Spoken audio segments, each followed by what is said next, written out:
Oh my god. Something happened. But yeah, whatever. I have like a few more minutes to finish. Which is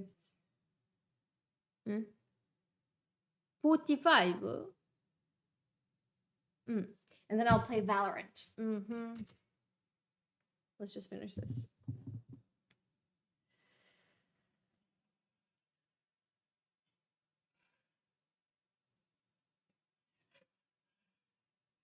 So he had a bad dream, or maybe he's having a good dream while he's being slaughtered.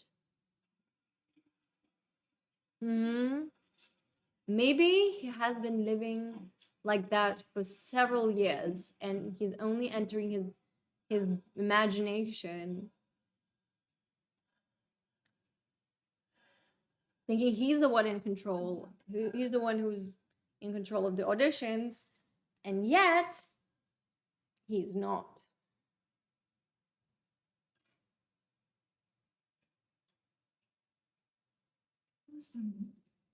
どうしたね？大丈夫です。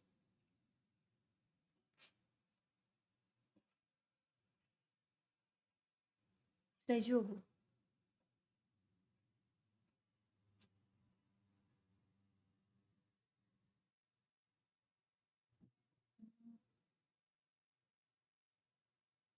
私、さっきのオレンジですけど。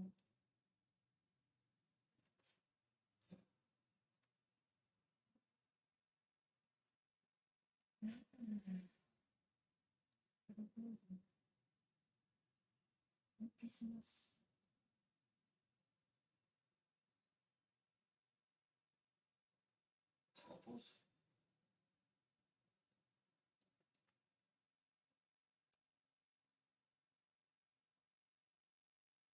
After that nightmare, he's like, ah, no, I would like to keep my legs, please. Should be showing that on Twitch, of all places.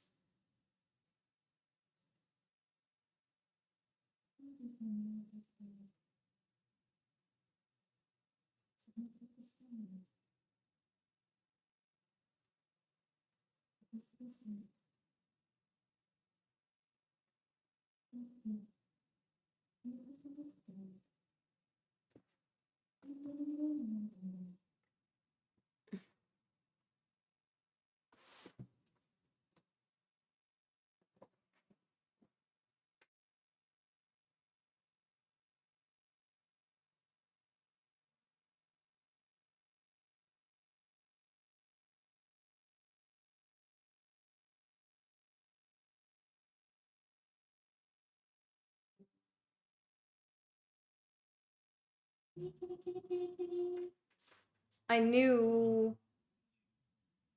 What is going on?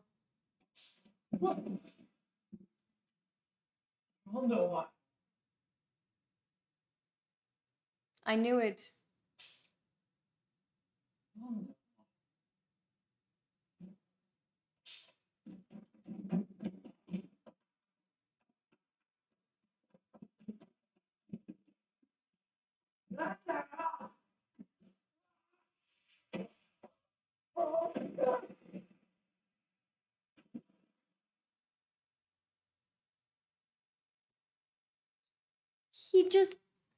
She just, boom! Hola, I'm a flying woman now. She just flew down the stairs. She didn't even fall. She flew down the stairs. Oh my goodness.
I bet the people who watch this kind of movies are going to be like, oh, look at women, they're so fucking crazy and insane. And not get the whole point of the movie. Although it kind of is just, I don't know.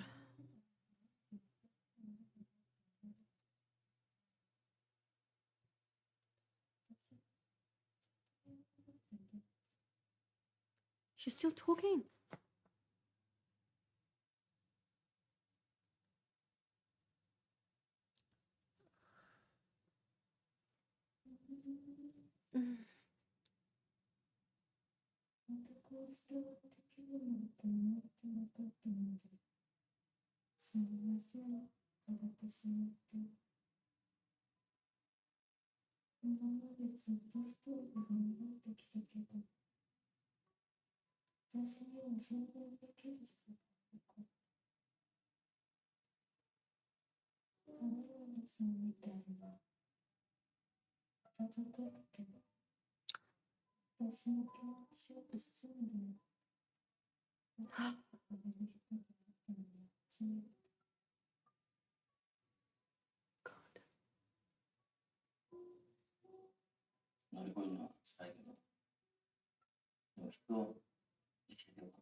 Oh my god, I can't believe I did this.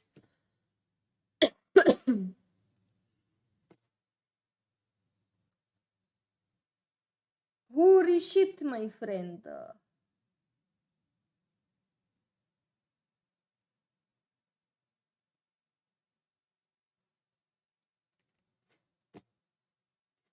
I have to read audition review.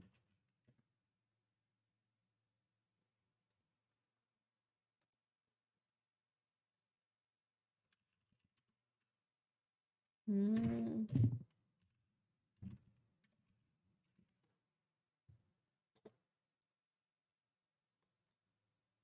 No, not this one. Okay.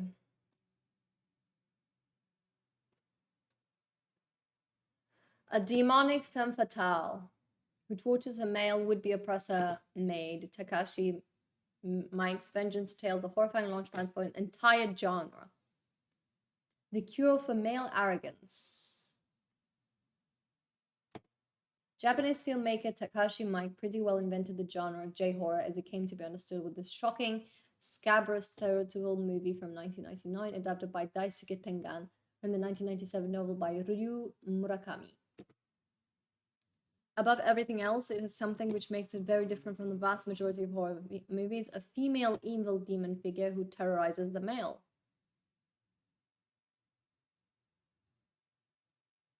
I guess. Aoyama is an aging widower in the film business who hits on an underhand ruse finding a new wife. He will audition for a non-existent female supporting role in a movie which will attract the right kind of submissive, non-diva woman whom he can let down gently and ask out on a date. This premise on its own would be enough for a smart comedy, but from here it turns into something else. Aoyama is obscurely excited and moved by the beautiful Asami, with her story of having had to give up dance because of a disabling injury. It's not unlike the photographer Mark Lewis and Michael Powell's Peeping Tom being electrified by the facially disfigured model in his seedy studio. but Asami is an avenger bent on punishing Ayama's typically Japanese male arrogance, but also his self-pity and his incipient masochism in truly horrible scenes.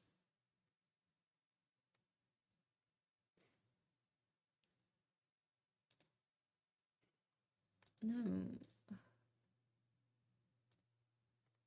I want...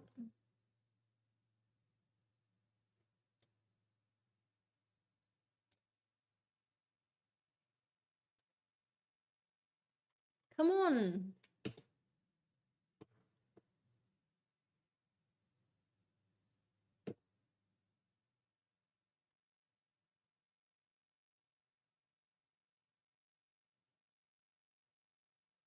Miike, not Mike. Takashi Mike. Miike.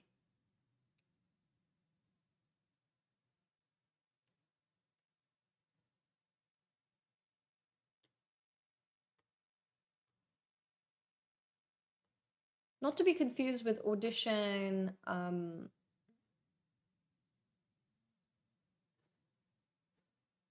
The Audition is a different movie. Audition, this one, Audition, it's a Japanese movie from 1999, and I want to see this. I just hope they don't ask about Outblock.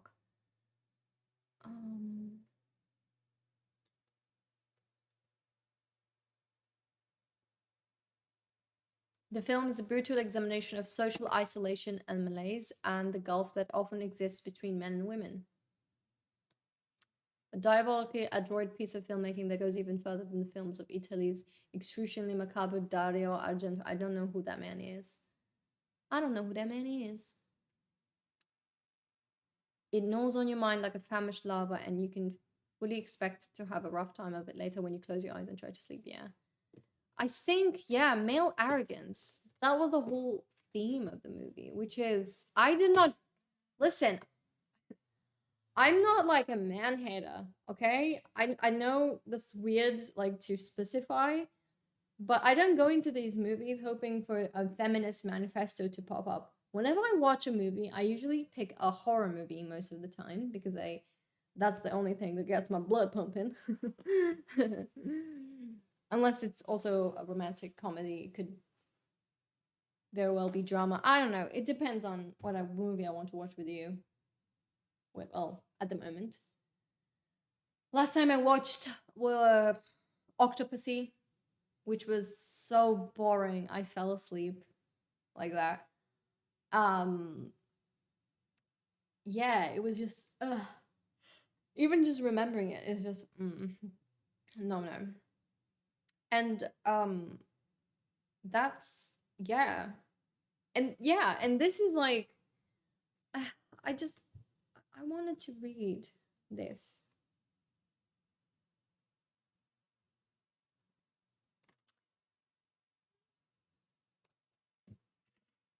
Can someone just movie review? I want to read it, not the audition.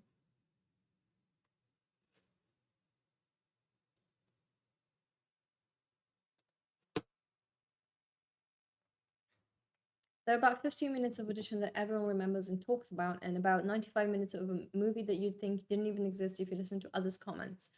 But this is the director's fault. When you set out to shock your audience as much as Takashi Miike does in the film, you can't blame the audience if they all remember your film is the shocking part. Yeah. Which is a shame because Audition is quite a bit more than a mere horror movie. It's really more of a feverish psychological drama. Yeah, that's what I was saying. It's not like horror. It's more psychological. Well, it is kind of horror, I guess. It's more psychological horror rather than like horror. You know what I mean? You know, when you like go into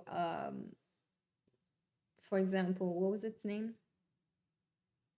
Poltergeist or movies like that with ghosts and stuff. You know that you're not gonna get something like this. This is like taking your own intrusive thoughts and bam, just slapping into your face. It's not like super gorish because there's like only how many scenes? Like 3-4 scenes I can count that has like a lot of gore. I guess that's more than enough for it to be called gore. But yeah, I mean, That was not the whole point of the movie, you know? It was more like a message. In fact, in structure and tone, this film reminded me of Lynch's Mulholland Drive. And if Lynch didn't have his own unique style and brand of filmmaking, I wonder if he was inspired in part by this film when he made his own. I didn't watch Mulholland Drive. I might have to watch it. What other comments have done nicely is summarize what Audition is about. A man mourning the loss of his wife looks to find the perfect woman to replace her, and he holds bogus auditions for an ostensible film or role in order to find her. But the girl who catches his interest turns out to be a much better actress than he bargained for. Bargained. I was going to say bargained. What other comments don't necessarily convey, however, is how much of this film takes place in the world of dreams and how blurred the line between reality and fantasy is. This dilutes the violence of the film's final moments because there's a strong suggestion that this violence is taking place in the protagonist's nightmares. Is Audition a critique of the confined roles women are forced to inhabit in Japanese society? Is it about Aoyama's guilt in feeling the need for a woman to replace his dead wife? Is it about his fear of finding a girl that actually can replace her, thereby diminishing what he had with her? Is the film about the extent to which all the relationships are auditions where each person involved makes him herself vulnerable and exposes him herself to acceptance or rejection and the whims of one another? A case can be made for its being about all of these things. Who is this man? Who? Evanston Dad. He's a dad, and he wrote the perfect review. You are amazing. Thank you for writing this. When the violence comes at the end, it's not as graphic as the hype would lead you to believe. Even so, I wish Miike hadn't pushed the envelope quite so far. One has to wonder if the emotional impact of the film would have been any less just because the violence was less graphic, and I suspect the answer to that is no. The violence feels gratuitous and cheapens slightly everything that comes before it. It mars the film, but fortunately it doesn't ruin it. This is far more of a thinking man's film that its repetition would lead you to believe. Those who come to it for the titillating shock of its gore are bound to be disappointed. I agree. That's the only comment, that's it. Yeah. And that's the problem. The issue is that a lot of these movies most horror gore movies that like have blood and, you know, slasher and thing concentrate just mainly for the shock value of having to see someone's limbs being chopped off. But some of these movies like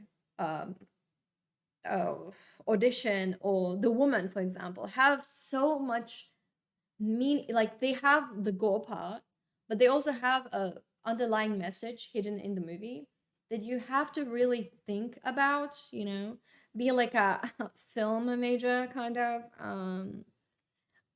to understand that this movie is not just about, you know, a sexy lady just cutting off your limbs and chopping up. That sound that's going around on TikTok or whatever, like, I just love a woman would just kill me or something like that. And this is not a movie about a woman who is hot and killing people. It's about a woman who, as a child, was pushed into a very disturbing world of like she had tons of traumatic experiences. She was SA'd by her uncle or whatever as a young child, a pedo, if you will. And because she didn't get therapy for it, she ends up going around killing men who are kind of similar to her uncle, who are using her perceived innocence. Even I think in a way I feel like it wouldn't be any different if the man was just a normal guy. I think she would have done the same thing because she's not healed, you know. But yeah, because of her trauma, she goes and seeks out relationships that emulate whatever thing she had in the past because that is the only thing she knows. And at the same time, it's also a message on how men cannot survive without women, which is so embarrassing. both on the women's and the man's part. Like, I think I did say that in the beginning when I was watching during the film. I was like, it's so embarrassing not to be a self-sufficient adult, like whether you're a woman or a man. I think at this day and age, especially, and it's not about like living with your parents or not having a girlfriend or something like that. It's about the whole idea that you can, cook for yourself, wipe your own ass, or, you know clean the floors of your room. I don't know, like, you know what I mean? Like, just basic things that are traditionally women roles, you can do it yourself. And that's like the basic thing. It's like it has to be for everyone else. And just don't take my word for it. I'm just saying, I mean, I'm just blabbing around, and these questions are just perfect. Critique of confined roles women are forced to inhabit in Japanese society. Yes, I think it is. Is it about Ayama's guilt in feeling the need for a woman to replace his dead wife? Yes, I also believe that is it. The fact that there's a system created that a man, like even his son, is saying, "You're getting old. You should have a wife." Like, why? He doesn't need to have a wife. He can perfectly be functional by himself. You don't need to have a relationship because you want them to take care of you. You need to have a relationship because you're a human being, because we seek out comfort in relationships, in connections, and we need to socialize, and that's like a basic need of humans. Obviously, we shouldn't be hermits. We shouldn't be cast out from the world. We need human connection. We need friends. We need romantic interests, if you are, if you want that, obviously. Some people don't, but yeah, like, your need is misplaced. That's what I wanted to say. Is it about his fear of finding a girl that actually can replace her, thereby diminishing what he had with her, which is also true. Like, he wants someone to replace her, but then also is not willing to let go of her, like his ex-wife. Is the film about the extent to which all relationships are auditions? This is a really great take. I mean, I never thought about it, actually, when I was like looking at, which is, as a person, uh, as a woman who is ND in the head, the way I interact with people, it has to be very calculated. I know it seems like it's a manipulative thing to say, but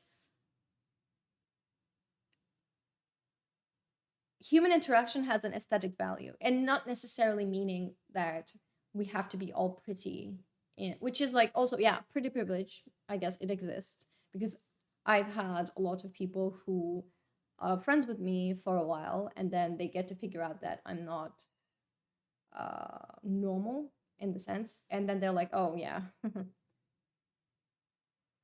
you know. So yes, pretty privilege, true, but when I'm talking about the aesthetic value of social relationships, I'm talking about the looking good about your reputation part, you know? Especially if you look at a lot of public figures, the whole cancellations, the people who do like art and make art come true. Now we don't look at the people just for the things they say or do. We also look at the people they are and their aesthetic value that they give off.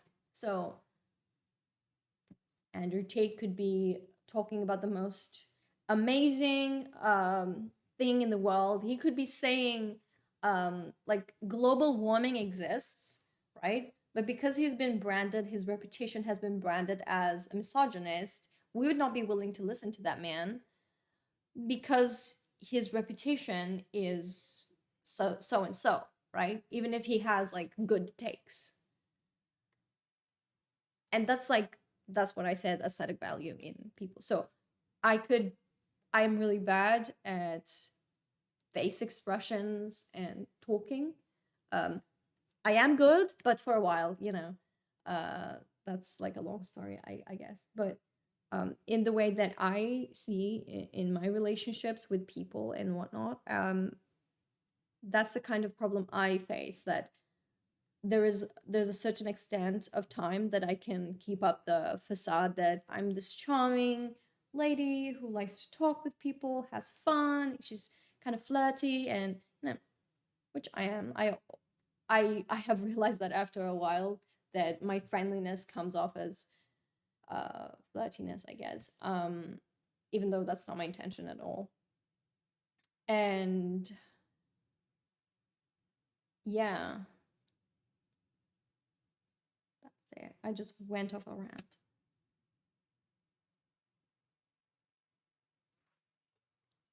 There's another.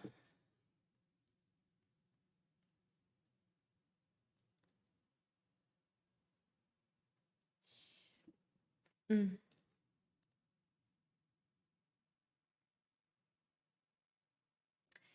Okay, so there's someone who wrote this. It's no secret that most, if not all, it's written by Ni Critic, Nine Critic. It's no secret that most, if not all, of the best horror films being made today are being made not in Hollywood, but overseas, namely Asia. Story is not about ghosts, but about the simplest of acts are being told with horrific overtones, and this is one of the best. Real horror is not about the actual confrontation between the hero and the heroine, the monster in the attic, but about the anticipation leading to that encounter, where we see an impending sense of wrongness, of something terrible lurking just around the corner that may have an equally horrible gift in tow. Takashi Miike, the true star and ringleader of this disturbing foray into terror, brings us a deceptively simple setup about a TV producer who is looking for a bride by the use of a ruse on audition for. And the okay, I would like to point out that it was not his idea. It was not Ayama's idea to set up auditions to look for a wife. He simply confided in a friend, and the friend came up with this manipulative bullshit, and he's like, it's gonna be good, which is ironically kind of the same thing as Tinder, I would say, because you're putting down your portfolio and people are swiping left and right whether they want to see you or not, right? It's kind of very similar aspect, but the only difference is that these women are not aware that they're being auditioned to have a relationship with um, Ayama, the director, basically. They think that they're trying to get into a movie, basically. So it's like misleading, you know? Shocking. Men are lying. Oh my goodness. Oh ho ho. And so yeah, and for that part, it got me thinking like it got me thinking about not all men thing. Like, you might not take it upon yourself to be this manipulative, but if you probably have a friend that is like this, and because you're not seeing this as a problem, you can easily be influenced by these people because they're your friends, because they're around you. So the whole point of not all men is just completely goes out the window, because you're not, even if you're not taking it into account, you're not aware that you are not like that, because you cannot simply empathize with a woman, you know?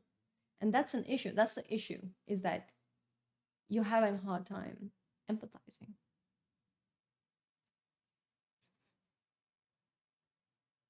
And I don't think I necessarily blame men. I think it's the system that was built that has um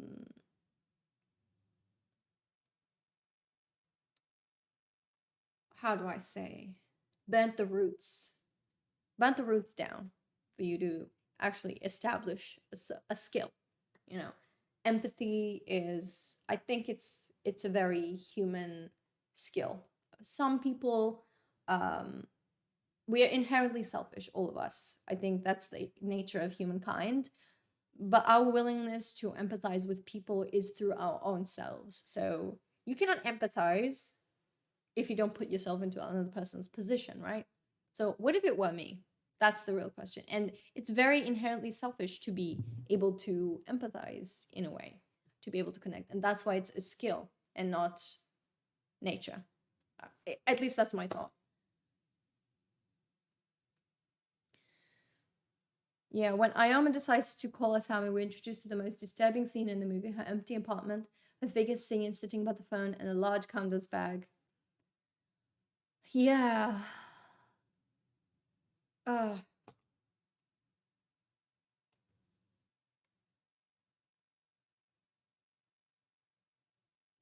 this is definitely a powerful film with layers of subtext and a study on how to create a convincing horror story in which we are the monsters. We are the monsters and agents of our own entrapments, and that even monsters who reenact their crucial split with reality were themselves once battered children. Of course, I would not recommend this as a movie to watch if one is getting to know their date. Yeah, definitely. There's something revolting of not knowing the reason that a flapping to somebody's tongue just happens to be in the front door, the front of your door of your date's apartment. But I think that was not. That scene was imagined. I think he was Ayama was imagining the tongue flapping in the apartment thing. I don't think it was a real tongue that was in front of him. I think he was under the how do I say, under the influence in a way. I mean, I don't think he was drugged at that point, but he definitely was in this kind of, you know, I mean, the girl left him in the morning, and he went. They slept once, and he went out to look for the girl. Like normally, men just like, if they're gonna have like an affair, they just do it and then leave, right? They don't go seek out this woman or whatever. But he did, which is, I mean, I don't know. I have no idea anything about men. I don't know anything about men, to be honest. I just know about men. Yeah, that's it. That's the whole thing. Now I'm going to play Valorant, baby. Yes, I am. You think, I won't be able to stream that. That's the problem. But yeah, it's okay. It's enough. I mean, I was streaming for 2.5 hours, which is like more than enough, I think. So I'm just gonna go. Look at my nose. Woo! Woohoo! Mm.